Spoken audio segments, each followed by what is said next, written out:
Honorable Prime Minister Modi ji, Brahmasri Swami Sachidananda, Sri Adur Prakash MP, Swami Shubhagananda, Swami Saradananda, കേരളത്തിലെ പ്രഗത്ഭരെല്ലാം തന്നെ എല്ലാ രംഗത്തും ഉള്ളവർ എൻ്റെ മുന്നിൽ ഇങ്ങനെ ഞാൻ കാണുകയാണ്.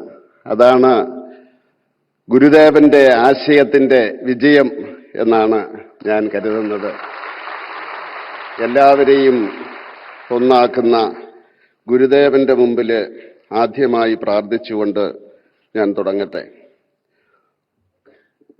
മഹാത്മാവും മഹാഗുരുവും 100 വർഷങ്ങൾക്ക് മുമ്പ് അവരൊന്നായി അവരുടെ ആശയങ്ങൾ പങ്കുവച്ചു. മഹാത്മാവിൻ്റെ ആശയങ്ങളും മഹാഗുരുവിൻ്റെ ആശയങ്ങളും ഏതാണ്ട് ഒന്ന് തന്നെയായിരുന്നു എന്ന് അവർക്ക് മനസ്സിലായി. രണ്ടുപേരെയും ഭാരതത്തിലെ ജനങ്ങൾ നെഞ്ചോട് ചേർത്ത് നിർത്തി. ഈ അവസരത്തിൽ ഞാൻ ഒരു കാര്യം മാത്രമേ പറയുന്നുള്ളൂ.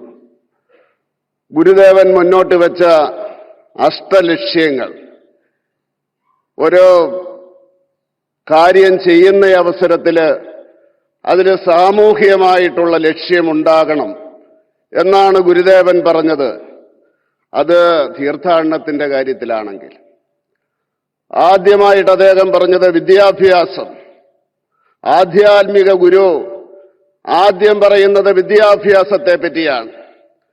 അതുകൊണ്ടാണ് ആ ഗുരുദേവനെ പോലെയുള്ള സാമൂഹ്യ പരിഷ്കർത്താക്കൾ നമ്മളെ പഠിപ്പിച്ചതുകൊണ്ടാണ് 1950 കേരളത്തിൽ 55% സാക്ഷരതയുണ്ടായിരുന്നു. അവിടെ നിന്നാണ് വിദ്യാഭ്യാസത്തിന്റെ കുതിപ്പ് തുടങ്ങുന്നത്. പിന്നെ അതുപോലെ തന്നെ എനിക്ക് പറയുവാൻ സാധിക്കും, it is connected to Modiji. See all this അഷ്ടലക്ഷ്യ, it is all adopted by Modiji. First is education.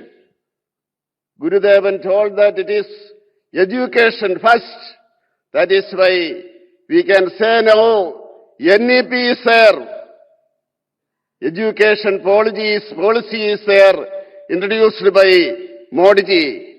അടുത്തത് ശുചിത്വമാണ്, cleanliness. Swachh Bharat. See, the infant mortality rate of Kerala in 1950, it was almost the same to these European countries because of Gurudevan like social reformers. Then Swachh Bharat.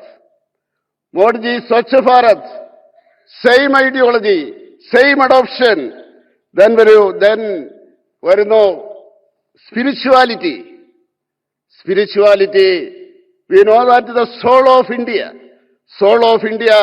it is accepted by Modiji and he fulfilled all his promises for this area. Then come to this Sangadana, that is get together. Modiji say that it is the togetherness of 140 Indians, that is the power of India. What did Guruji said? Gurudevan said, Sangadichu Shaktaragiga. Empowerment through togetherness.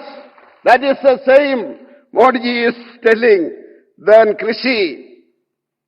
First I remember when nowadays when I hear that Krishi is Kisan Samman Nidhi. Gurudevan told that first, that for your livelihood, that is Krishi. Then come trade, Kachavadam, trade and industry. See, India is now the 4th place in the world in the economic field. ഞാൻ നമിക്കുന്നു ഗുരുദേവനെ. Then come കൈത്തൊഴിൽ, that is handicraft. Handicraft with the startup. That is Modiji's vision.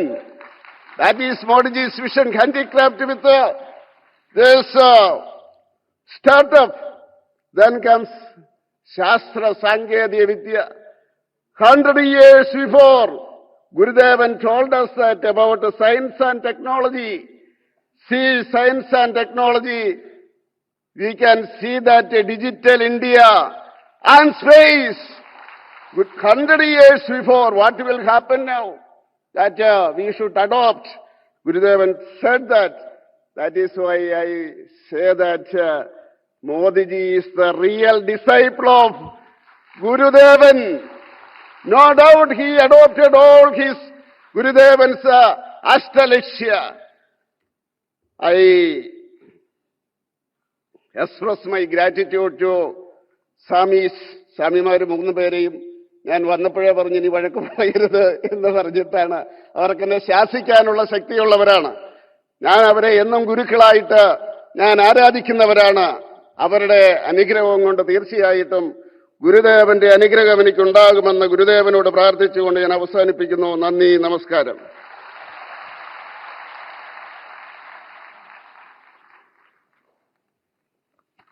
Thank you so much for your informative talk. Brahmasri Swami Sachidananda is the president of Sri Narayana Dharma Sangam Trust, Shivagiri Mutt, Varkala. I humbly request. എല്ലാവർക്കും നമസ്കാരം. ഭാരതാംബയെ വേട്ടയാടുന്നതും ഭരണ നേട്ടങ്ങളും ഒന്നും പറയാൻ പിണറായി വിജയൻ സർക്കാർ ഇല്ലാത്ത കൊണ്ടാണ്. ഭാരതമാതാവ് കാവിക്കൊടി പിടിച്ച വനിതയായി മാത്രം തോന്നുന്നത് ശിവൻകുട്ടിയുടെ പ്രശ്നമല്ല. അദ്ദേഹത്തിന്റെ ഉള്ളിൽ കമ്മ്യൂണിസം എന്ന ഫോറിൻ ഐഡിയോളജി കൊണ്ടാണ്. അതേപോലെ സ്ത്രീവിരുദ്ധ മനോഭാവം കാരണമാണ്. കഴിഞ്ഞ 75 years ആയിട്ട് ഒരു വനിത മുഖ്യമന്ത്രിയും പോലും നോമിനേറ്റ് ആക്കാത്ത പാർട്ടിയാണ് കമ്മ്യൂണിസ്റ്റ് പാർട്ടി. ഈ കമ്മ്യൂണിസ്റ്റ് പാർട്ടിയുടെ സ്ത്രീവിരുദ്ധ മനോഭാവം ഉള്ള കൊണ്ടാണ് നോമിനേറ്റ് ആക്കാത്ത കാരണം. ഭാരതമായി ഒരു ബന്ധം പോലും ഇല്ലാത്ത ഏതോ ഒരു രാജ്യത്തിന്റെ വിപ്ലവ നായകൻ ചെഗുവേരയെ പൂജിക്കുന്നവർക്ക് കോടിക്കണക്കിലെ ഭാരതീയർ ഈ രാഷ്ട്രത്തിന്റെ അമ്മയായി കാണുന്നത് സ്വീകരിക്കാൻ കഴിഞ്ഞില്ല. ഈ രാഷ്ട്രത്തിന്റെ സംസ്കാരത്തെ മാനബിന്ദുകളെ എല്ലാം റിജക്ട് ചെയ്തുകൊണ്ടാണ് CPIM ഒരു സംസ്ഥാനത്ത് മാത്രമാണ് ഇപ്പോൾ ചുരുങ്ങിപ്പോയത്. വരും വർഷങ്ങളിൽ പോലും ഭാരതത്തിന്റെ വിരുദ്ധം സ്റ്റാൻഡ് ആയി കഴിഞ്ഞെങ്കിൽ കേരളത്തിലും പോലും കമ്മ്യൂണിസ്റ്റ് പാർട്ടി ഇല്ലതാവും എന്ന് മാത്രം ഈ സമയത്ത് പറയാൻ ആഗ്രഹിക്കുന്നു. നമസ്കാരം, ധ്വനി ഉത്തമൻ. നിലമ്പൂരിലെ ഉപതെരഞ്ഞെടുപ്പിൽ ആര്യാടൻ ഷൗക്കത്തിന്റെ വിജയം കുറച്ചൊക്കെ സന്തോഷം നൽകുന്നുണ്ട് കേട്ടോ. കാരണം എന്താ വെച്ചാല് കേരളത്തിൽ ഏറ്റവും കാപട്യം നിറഞ്ഞ ഒരുത്തനാണല്ലോ തോറ്റുപോയത് എന്ന കാര്യത്തില്. നിലവിലെ കമ്മ്യൂണിസം പ്രാകൃതം ആശയമാണെന്നുള്ളത് വീട്ടുകാർക്ക് നന്നായിട്ട് അറിയുന്നുണ്ട്, കുടുംബത്ത് പോലും കയറ്റാറില്ല. പക്ഷേ ഞാൻ വലിയ സംഭവമാണെന്ന് പറഞ്ഞ് നടന്നാൽ പിന്നെ എന്താ ചെയ്യാ? സ്വന്തം വാർഡിൽ 40 വോട്ട് കുറഞ്ഞിട്ടുള്ള കാര്യം അറിഞ്ഞിട്ടുണ്ടാവോ എന്തോ. പാകിസ്ഥാനിലെ തീവ്രവാദികൾക്ക് വെള്ളം കൊടുക്കുന്നില്ല, ഹമാസിലെ തീവ്രവാദികളെ പിന്തുണയ്ക്കുന്നില്ല എന്നൊക്കെ പറഞ്ഞ് തള്ളിമറിച്ച് നടന്നവനാ. സ്വന്തം പാർട്ടിക്കാർ പോലും വോട്ട് ചെയ്യുന്നില്ല എന്ന് വെച്ചാൽ. എന്തായാലും നിലമ്പൂർ MLA ശ്രീ ആര്യാടൻ ഷൗക്കത്തിന്